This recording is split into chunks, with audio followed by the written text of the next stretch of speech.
Hello everyone, আসসালামু আলাইকুম। সবাই কেমন আছেন? আশা করি সবাই ভালো আছেন। আল্লাহর রহমতে আমিও ভালো আছি। তো আজকে অনেক দিন পর আলুর পাঁপড় করেছি। তো সবাই বলছে যে আলুর পাঁপড় খাবো। তো যেহেতু আমার বাসায় ছোট ছোট ছেলেরা আছে, ওরা একটু রোজা কয়দিন থেকে করছে না, যেহেতু কাজের অনেক চাপ।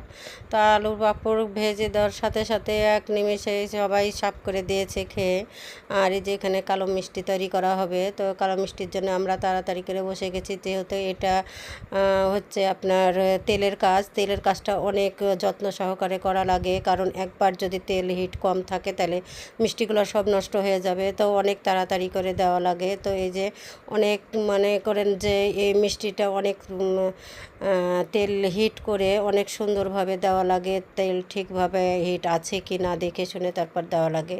তো কালো মিষ্টিটা অলরেডি অনেকগুলাই আমাদের হয়ে গেছে। তো এটা পাতলা রস, এই পাতলা রস থেকে তুলে নিয়ে যে আবার গাঢ় রসে দিতে হয়।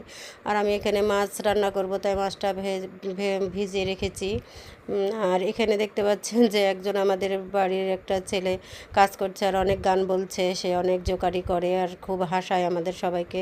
তো এই কালো মিষ্টিটা গাঢ় রসে আমরা দিয়ে দিয়েছি অলরেডি।